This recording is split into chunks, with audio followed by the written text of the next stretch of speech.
Hello বন্ধুরা, আপনাদের স্বাগত জানাই বর্মন বেঙ্গলি টিপস চ্যানেলের আরো একটি নতুন ভিডিওতে। তো বন্ধুরা, আপনারা দেখবেন আমরা যদি কখনো আমাদের গুগল অ্যাকাউন্টের পাসওয়ার্ডটি ভুলে যাই, তখন আমরা আমাদের অ্যাকাউন্টের পাসওয়ার্ডটিকে ফরগেট মেরে দিই। তো আজকের ভিডিওতে আমি আপনাদের দেখাবো আপনারা আপনাদের অ্যাকাউন্টের পাসওয়ার্ডটি ফরগেট না মেরে আপনারা পুরনো পাসওয়ার্ডটিকে দেখবেন কিভাবে। তো ভিডিওটি শুরু করার আগে বলবো, যেসব বন্ধুরা এখনো আমার চ্যানেলটিকে সাবস্ক্রাইব করেননি তারা আমার চ্যানেলটিকে সাবস্ক্রাইব করে দিন। আর যেসব বন্ধুরা আগে থেকে আমার চ্যানেলটিকে সাবস্ক্রাইব করে রেখেছেন তাদেরকে অনেক অনেক ধন্যবাদ। তো এবার আমি আমার মোবাইলের স্ক্রিনটি ওপেন করে নেব। এবার আমি আমার ফোনের ক্রোম ব্রাউজারটি ওপেন করে নিচ্ছি। ক্রোম ব্রাউজার ওপেন করে নেওয়ার পরে এই থ্রি ডট অপশানে প্রেস করে দেবো।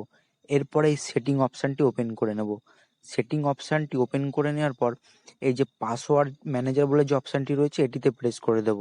এখানে যে গুগল অপশানটি রয়েছে google.com বলে, এই অপশানটিতে আমি প্রেস করে দেবো। এবার এখানে আপনাদের সিকিউরিটির জন্য আপনাদের পাসওয়ার্ডটি এখানে দিয়ে দিতে হবে। তো আমি আমার ফিঙ্গারপ্রিন্টটি এখানে দিয়ে দিচ্ছি। এখন দেখুন আমার যতগুলো অ্যাকাউন্ট রয়েছে সবকটারই পাসওয়ার্ড আমার এখানে দিয়ে দিয়েছে।